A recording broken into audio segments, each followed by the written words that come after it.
কে তুমি মা বলো না মা। নমস্কার, আপনাদের সকলকে স্বাগত জানাই আমাদের অনুষ্ঠানে। আমি সুমিত্র ব্যানার্জি, আপনাদের বন্ধু, আপনাদের সঙ্গে রয়েছি। এমন একটা সময় চলছে, আমরা তো কেউ ভালো নেই। সারা পৃথিবী জুড়েই মানুষ ভালো নেই। ভালো থাকতে গেলে যেটা সবচেয়ে বড় উপাদান দরকার হয়, সেটা হচ্ছে অর্থ। আপনার আর সমস্ত কিছু থাকা সত্ত্বেও যদি অর্থ না থাকে এই মুহূর্তে, অর্থ নেই এমন মানুষ কিন্তু অসংখ্য মানুষ, কাজ হারিয়েছেন এমন অসংখ্য মানুষ আছেন, নতুন কাজে তাদের মানে পেশাটাই চেঞ্জ করতে হয়েছে এরকম অসংখ্য মানুষ আছেন। সেই সমস্ত, চলুন আজকে সেই বিষয়টা নিয়ে আমরা কথা বলি যে আমরা সবাই আর্থিক সংকটে ভুগছি। টাকা দরকার, কি করলে আরেকটু ভালো করে আমরা থাকতে পারবো পৃথিবীর বুকে।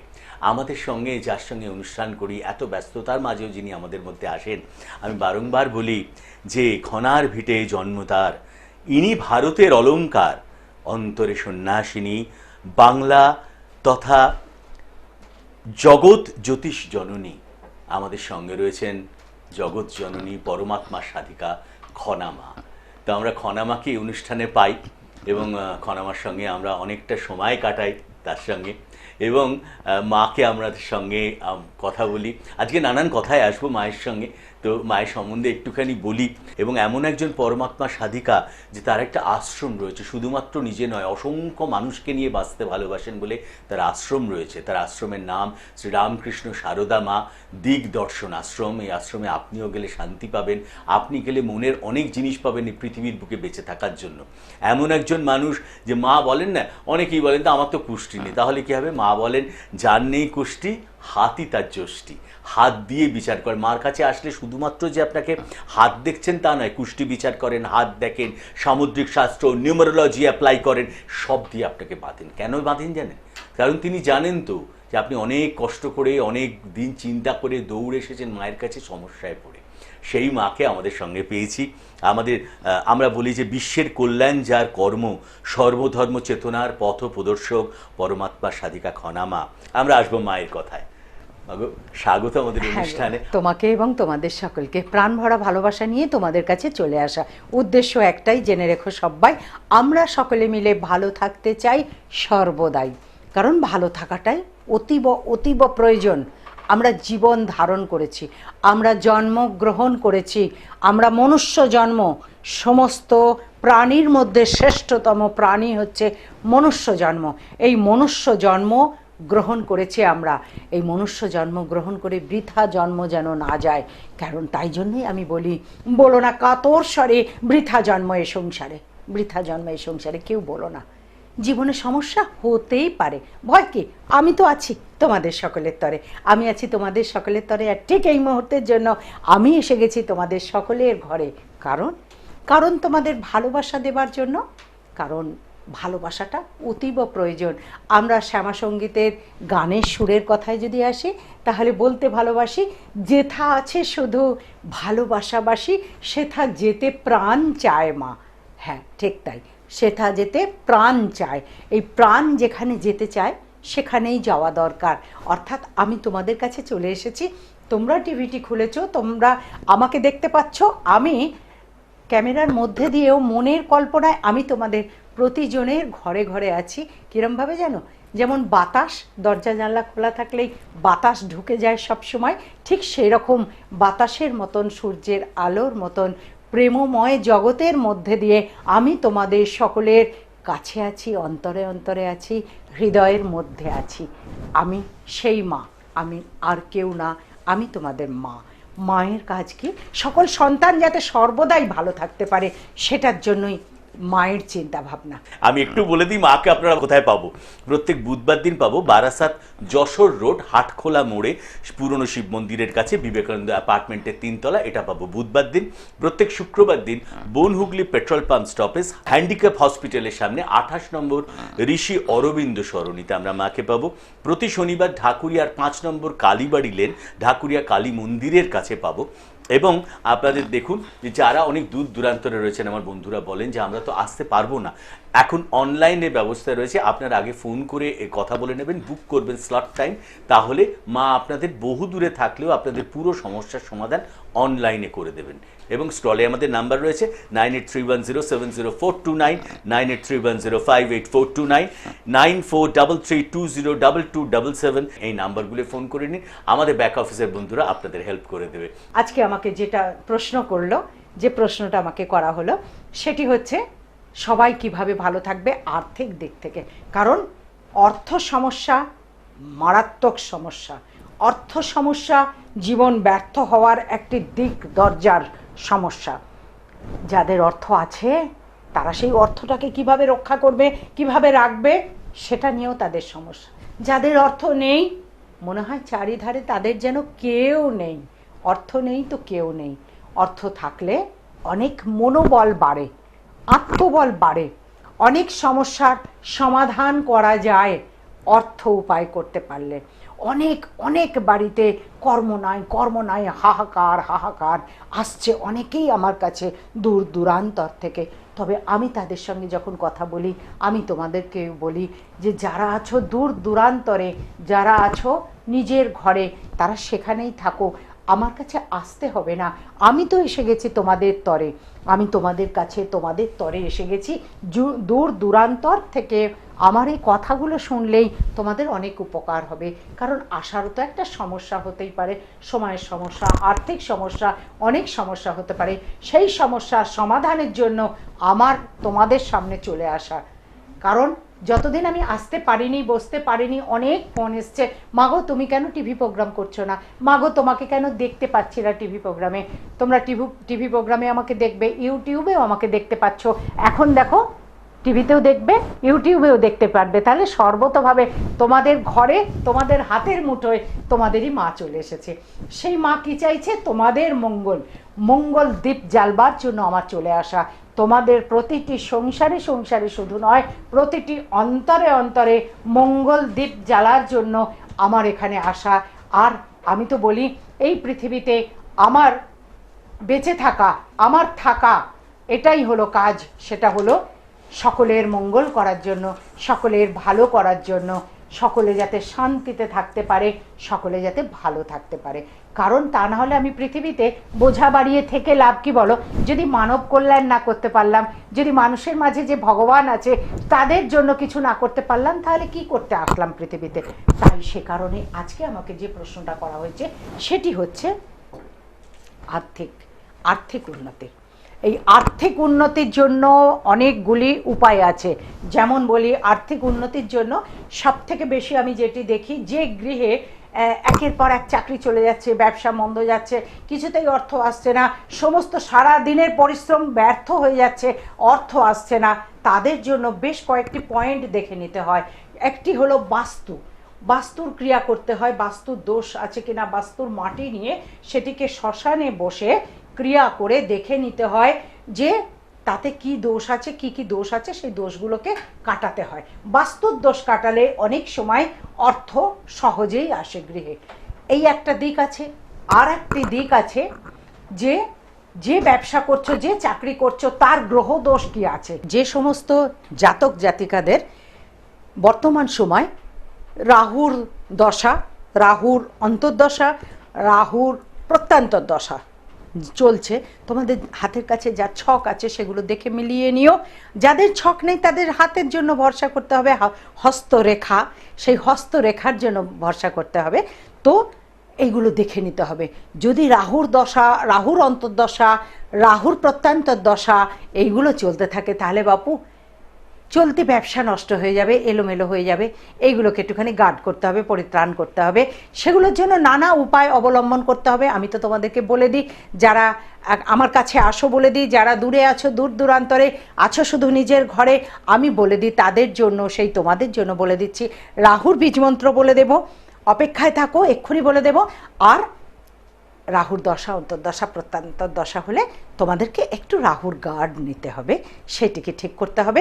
আবার রাহুর গার্ড নিতে গেলে যদি তোমরা স্টোনের দিকে কথা বলি ভাবো, তাহলে কিন্তু স্টোনটা কোন কালারের, এই সময় দশায় হলে কোন কালারের, অন্তর্দশায় কোন রঙের এবং প্রত্যন্তর্দশায় কোন রঙের, এক একটি রঙের ওপরে নির্ভর করে কোন পাথরটি তুমি পড়বে, কাটিংটা কীরম হবে, ওজনটা কীরম হবে, এইগুলো জেনে নিয়ে পড়তে হবে। শুধু পড়ে নিলেই হবে না, এইগুলো ভালোভাবে সজাগ থেকে পড়লে তবেই তোমরা তার পূর্ণতা পাবে। এবার বলি রাহুর বীজ মন্ত্রটা। রাহুর বীজ মন্ত্র খুব ছোট্টর উপরে বলছি, সহজেই মনে রাখতে পারবে, পাঠ করতে পারবে। ওং ওইং হ্রিং রাহবে স্বাহা।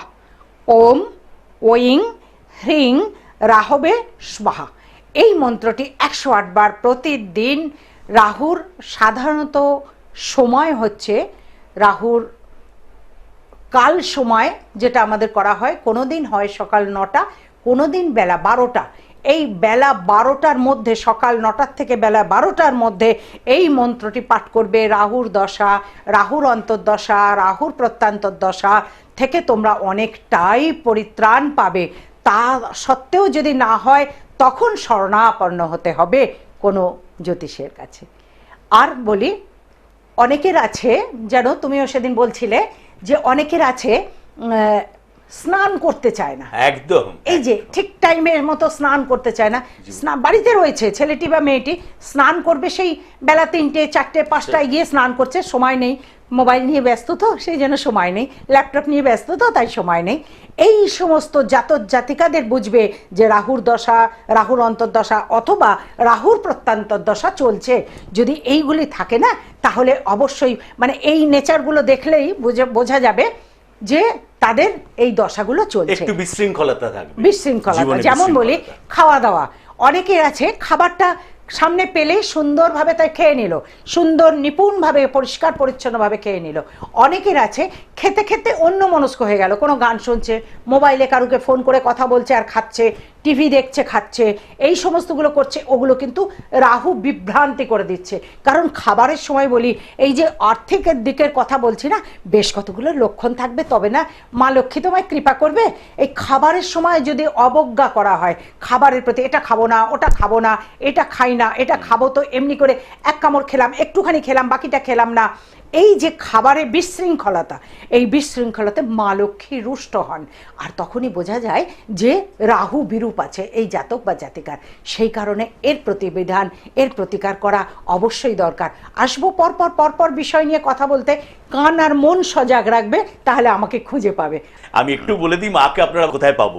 প্রত্যেক বুধবার দিন পাবো বারাসাত যশোর রোড হাটখোলা মোড়ে পুরনো শিব মন্দিরের কাছে বিবেকানন্দ অ্যাপার্টমেন্টের 3 তলা, এটা পাবো বুধবার দিন। প্রত্যেক শুক্রবার দিন Bonhooghly petrol pump stoppage handicap হসপিটালের সামনে 28 নম্বর ঋষি অরবিন্দ সরণিতে আমরা মাকে পাবো। প্রতি শনিবার ঢাকুরিয়ার 5 নম্বর কালীবাড়ি লেন ঢাকুরিয়া কালী মন্দিরের কাছে পাবো। এবং আপনাদের দেখুন যে যারা অনেক দূর দূরান্তরে রয়েছেন আমার বন্ধুরা বলেন যে আমরা তো আসতে পারবো না, এখন অনলাইনে ব্যবস্থা রয়েছে। আপনারা আগে ফোন করে কথা বলে নেবেন, বুক করবেন স্লট টাইম, তাহলে মা আপনাদের বহু দূরে থাকলেও আপনাদের পুরো সমস্যার সমাধান অনলাইনে করে দেবেন।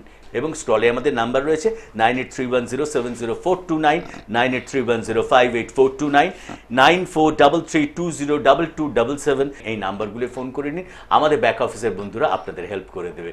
একটা বলো, কিন্তু এই যে তুমি সারা ভারতবর্ষটা ঘুরে বেড়াও বিভিন্ন তীর্থস্থানে, এবং আমি দেখেছি একটা অদ্ভুত জিনিস, আমি নিজে একদম প্রত্যক্ষ দেখেছি যে যখনই না ভ্রমণে, সে জলপথে ভ্রমণ হোক, আকাশপথে ভ্রমণ হোক, যে পথেই হোক, মার হাতে সবসময় ওই মালা রয়েছে। মা সর্বদা জপ করে চলেছেন, সর্বদা, মানে কথা বলছেন তার মধ্যে জপ করছেন, গাড়িতে যাচ্ছেন জপ করছেন, প্লেনে যাচ্ছেন। এই যে জপের মহিমা কি জানবো। আর একটা যে একটা বিরাট জিনিস, আপনারা যারা বহু বছর ধরে, মনে হয় 30 বছর ধরে আপনারা দেখছেন যে মা জলে ভেসে তপস্যা করেন। হ্যাঁ, তো এইটা আপনারা জানেন যে মহাযোগী তৈলঙ্গ স্বামী বেনারসে এই গঙ্গার বুকে, এবং তিনি হচ্ছেন মার স্বপ্ন গুরু আর কি, তার কাছ থেকে আদেশ পেয়ে মা এই জলে ভাসেন। এই জলে ভাষাটাও কেন, এই তপস্যাটাও কেন, দুটো জিনিস জানবো, জপ তপস্যা এবং জল তপস্যা। জল তপস্যা একটু, হ্যাঁ, জপ তপস্যা খুব ভালো কথা। জপ তপস্যার কথাটা আগে বলি, কারণ কি, জপ তপস্যাটা সহজে তোমরাও করতে পারবে।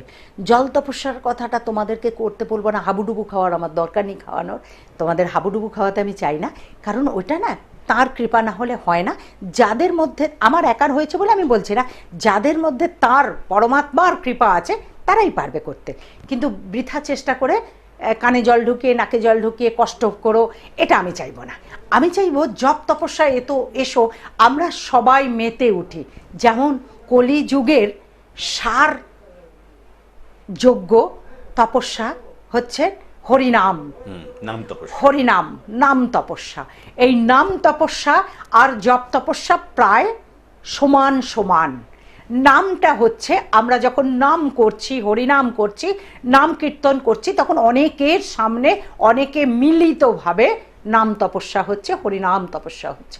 কলিযুগের সার চৈতন্য মহাপ্রভু বলে গেছেন, এর বাইরে নেই কো কিছু আর। কারণ কলিযুগের সার হচ্ছে এই নাম তপস্যা।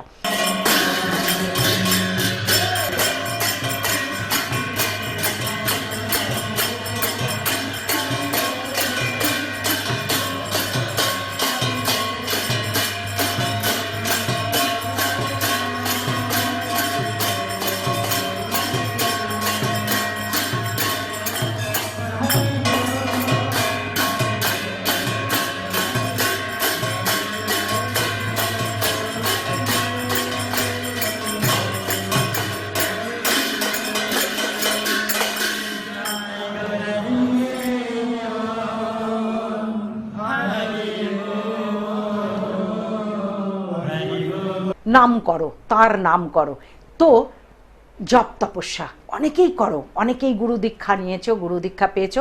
আসবো একদিন, আজকে যখন উঠলো কথা, মহাযোগী তৈলঙ্গ স্বামীর কাছ থেকে তিনি আমাকে কিভাবে কৃপা করেছেন, তিনি আমাকে কিভাবে মন্ত্র দিয়েছেন স্বপ্নের মাধ্যমে, এবং তিনি আমাকে কিভাবে জলে ভাসা সাহায্য করেছেন, কৃপা করেছেন, আশীর্বাদ করেছেন, আসবো সে কথাতেও। আগে জপের কথাটা বলে নিই, কারণ মালা আমি ধরে নেব বেশিরভাগ আধ্যাত্ম মহিষী নারী এবং আধ্যাত্ম মনোভাবাপন্ন পুরুষ, নারী পুরুষ নির্বিশেষে সকলকে প্রাণ ভরা ভালোবেসে আমি বলছি, মালা প্রায় সকলের আছে যারা একটু এ জগতের আছো। তো এই মালা জপ করা, মালা জপ করা, জপাত সিদ্ধি, জপাত সিদ্ধি, জপাত সিদ্ধি ন অন্যথা, অন্য কোনো পথ নেই। জপ করো, জপ করো, জপ করো, অজপ্পা। এই জপ, এই মালা জপ করা করতে হয় কি জানো, এক একটি স্তর থাকে জীবনের। মালা জপের কথা নিয়েই বলছি, এক একটি স্তর থাকে জীবনের। অর্থাৎ ছোটবেলায় অনেক বাচ্চারা খেলা করে নানান রকম, একটু আগেকার দিনে ভাবলে হবে পুতুল খেলা ছিল, রান্নাবাটি খেলা ছিল, এই সমস্ত খেলা ছিল। সেই খেলার থেকে শিখতে শিখতে আসে কি, গোপালকে নিয়ে স্নান করানো, যারা গোপাল ভক্ত, গোপালকে নিয়ে স্নান করানো, গোপালকে খাওয়ানো, পুত্র নেয় গোপালকে ভালোবাসা, এটা একটা স্তর। শিব স্নান হচ্ছে, নারায়ণ স্নান হচ্ছে, শিবের পুজো হচ্ছে, বিভিন্ন দেবদেবীর পুজো, তাদেরকে স্নান, পোশাক পরানো, আহার দেয়া, নৈবেদ্য নিবেদন করা, ভোগ নিবেদন করা, তাদেরকে খাওয়ানো, এটা একটা পুজোর একটা দিক। এরপরেই, এটা তো কন্টিনিউ চলতে পারে না, এটা একটা লিমিটেড টাইমের মধ্যে হচ্ছে। এরপরেই এবার যাকে আমি স্নান করালাম, খাওয়ালাম, ঘুম পাড়ালাম, তাকে আমি জপ করব, তাকেই আমি ভালোবাসি, তাকেই আমি জপ করব। কিরম ভালোবাসা বলো? ছেলেমেয়েরা যখন ভালোবাসে, প্রেমে পড়ে, তখন তার জপ করে, কিন্তু বলতে হয় না, অজপ্পা হয়ে যায় তারা। তখন তারই নাম সবসময় মনে মনে, তারই কথা ভাবতে থাকে। সে কি করলো, সে কোথায় গেল, সে কি করছে, সে কেন ফোন করছে না, সে এখন কার সঙ্গে কথা বলছে। কখনো অনুনয়, বিনয়, প্রণয়, অভিনয় এবং তার সঙ্গে অভিমান সব মিলিয়ে একাকার হয়ে যায় ভালোবাসার জনকে। ঠিক সেই ভালোবাসাটাকে আমরা যদি একটু পরিবর্তন করে ঈশ্বরকে করতে পারি, সেটাই হলো জপের একটা দিক।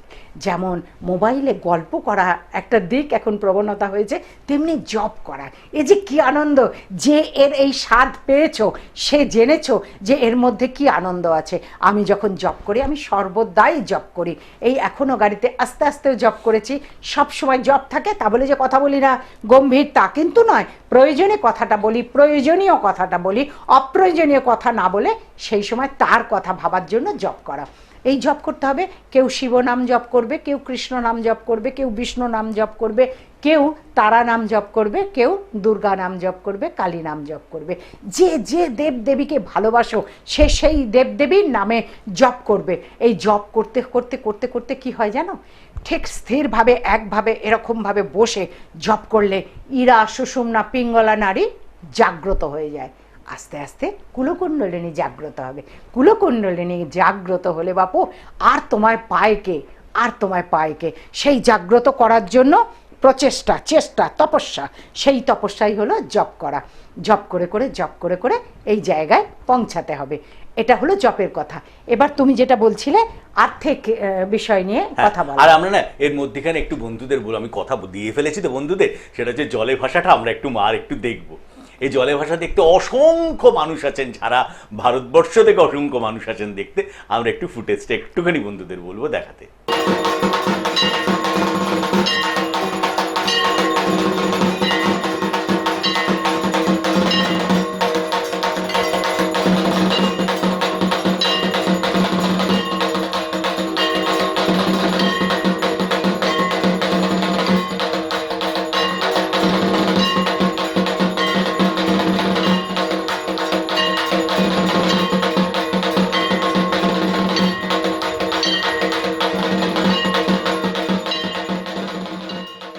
বলো না কাতর স্বরে বৃথা জন্ম এ সংসারে, জীবনে সমস্যা হতেই পারে। খনামা বলেন ভয় কি, আমি তো আছি সবার তরে।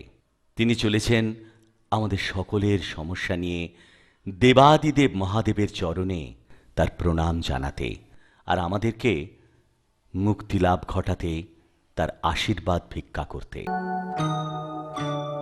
হিন্দু ধর্মে যাকে চলন্ত শিব বলা হয়, সেই মহান সাধক তৈলঙ্গ স্বামীর মঠে এসে পৌঁছলেন মা।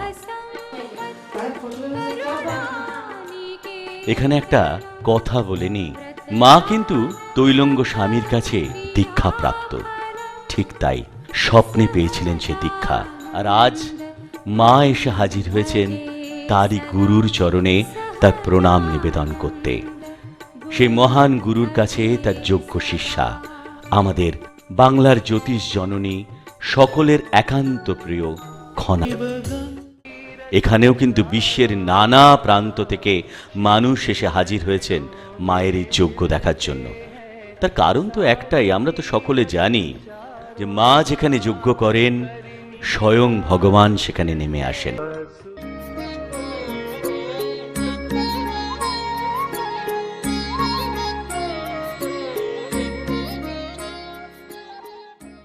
তাহলে আমরা একটু আর্থিক কথা দিয়ে আজকে অনুষ্ঠান শেষ করব। হ্যাঁ, একটুখানি তার আগে একটু বলি, অনেক বন্ধুরা রয়েছেন আমাদের স্ক্রলে যাচ্ছে, আমি একটুখানি আপনাদের চট করে বলে দিই, মায়ের কথা শুনবেন। আমি একটু বলে দিই, মাকে আপনারা বারবার বলেন কোথায় পাবো। প্রত্যেক বুধবার দিন পাবো বারাসাত যশোর রোড হাটখোলা মোড়ে পুরনো শিব মন্দিরের কাছে বিবেকানন্দ অ্যাপার্টমেন্টের 3 তলা, এটা পাবো বুধবার দিন। প্রত্যেক শুক্রবার দিন Bonhooghly petrol pump stoppage handicap হসপিটালের সামনে 28 নম্বর ঋষি অরবিন্দ সরণিতে আমরা মাকে পাবো। প্রতি শনিবার ঢাকুরিয়ার 5 নম্বর কালীবাড়ি লেন ঢাকুরিয়া কালী মন্দিরের কাছে পাবো। এবং আপনাদের দেখুন যে যারা অনেক দূর দূরান্তরে রয়েছেন আমার বন্ধুরা বলেন যে আমরা তো আসতে পারবো না, এখন অনলাইনে ব্যবস্থা রয়েছে। আপনারা আগে ফোন করে কথা বলে নেবেন, বুক করবেন স্লট টাইম, তাহলে মা আপনাদের বহু দূরে থাকলেও আপনাদের পুরো সমস্যার সমাধান অনলাইনে করে দেবেন। এবং স্টলে আমাদের নাম্বার রয়েছে 9831070429, 9831058429, 9433202277। এই নাম্বারগুলো ফোন করে নিন, আমাদের ব্যাক অফিসের বন্ধুরা আপনাদের হেল্প করে দেবে। আমরা আসবো মায়ের কথায়। চলে এলাম আবার সেই কথা, যে কথা চলছিল আর্থিক উন্নতি কিভাবে হবে। এতক্ষণ বললাম রাহুর দিকটা, এই রাহুর দিকটা দেখতে হবে, বৃহস্পতি স্থানটি দেখতে হবে। বৃহস্পতির কোন দশায় তোমরা এখন বাস করছো, তোমাদের ছকেতে কি বলছে, বৃহস্পতি কোন স্থানে আছে, এবং বৃহস্পতির ওপরে রাহুর দৃষ্টি, শনির দৃষ্টি ইত্যাদি কোনো গ্রহের দৃষ্টি পড়েছে কি না, সেটি যদি পড়ে থাকে সেটিকে অবশ্যই কাটাতে হবে। বৃহস্পতি শুভ থাকলে আর্থিক উন্নতি অবশ্যই হয়, ভীষণভাবেই হয়। কিন্তু সেই বৃহস্পতিটা কোন জায়গায় আছে, জাতক জাতিকার ছকে যদি আমরা দেখি লগ্নে বৃহস্পতি, এটি অনেক শুভ, অনেক ভালো ফলদায়ক। দ্বিতীয় বৃহস্পতি ভীষণ শুভ, ভীষণ ভালো ফলদায়ক, তোমরা এগুলো জানো বোঝো, আমি তোমাদের সুবিধার্থে বলে দিচ্ছি।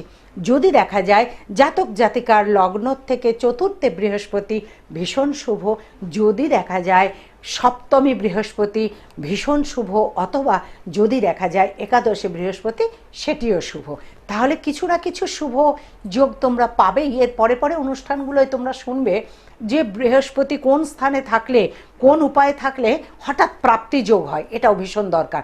প্রাপ্তি যোগ আর কি দরকার? সম্পত্তি প্রাপ্তি। অনেকের সম্পত্তি পাওনা আছে, পাচ্ছ না, এ বিষয় নিয়েও কথা বলবো, কারণ অনেক রকমের কাজ তো আমাদের করতে হয় মানুষকে। সম্পত্তি তার পাওনা, পিতৃগৃহের সম্পত্তি বা পাওনা জিনিস, অর্থাৎ পিতৃগৃহের কথা বলি, শ্বশুরবাড়ির কথা বলি, যে কোনো যেটা তোমার সম্ভাবনা, তোমার পাওয়া উচিত, সেটি তুমি পাচ্ছ না। তোমার ভাই পেয়ে গেল, দাদা পেয়ে গেল, তুমি পেলে না। তোমার শ্বশুরবাড়ির সম্পত্তি অন্য আত্মীয়রা পেয়ে গেল, তুমি পেলে না।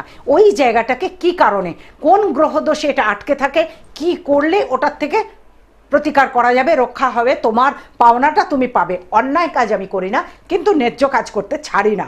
কেউ কারুকে প্রতারণা করলে আমার কাছে এসে বললে আমি সেটা ছাড়ি না। আবার কেউ কারুকে প্রতারণা করব বলে, বা ধরো নিজের স্বামী স্ত্রী রয়েছে, অন্যের স্বামীকে এনে দাও, অন্যের স্ত্রীকে, ওইসব কাজ আমি করি না। কিন্তু নিজের স্বামী যদি ভুল পথে যায়, স্ত্রী যদি ভুল পথে যায়, তাকে ফিরিয়ে আনতে আমি ছাড়ি না। তার কারণ এই কাজগুলোই করতে হবে। আমি যে শনি দেবতার ভক্ত, তো তাই জন্য সৎ কাজে পথ চলতে ভীষণ ভালোবাসি। তোমরাও যাতে শান্তিতে থাকো, সৎ পথে পথ চলতে পারো, তার জন্য সেদিকেও আমি ধ্যান রাখি, খেয়াল রাখি। আরও অনেক কথা বলবো তোমাদের জন্য, অনেক কথা বাকি আছে, ক্রমশ শুনতে থাকবে। যত আমাকে ভালোবাসবে তত আমার থেকে অনেক বেশি কথা শুনতে পাবে, তত তোমাদের মনে অনেক শান্তি আসবে। আমরা বলি বারংবার যে আমরা ছিলাম, আছি, থাকবো, যতদিন ঘনা মাকে স্মরণে রাখবো। সকলে খুব ভালো থাকবেন, আনন্দে থাকবেন, সুস্থ থাকবেন, এটাই মা চান। বেশ, মনের কথা বলে যেতে হবে এখন আমায় চলে। আমি কথা দিলাম আবার আসবো চলে, ঠিক সময় হলে। কারণ তোমাদের ভালোবাসি বলে।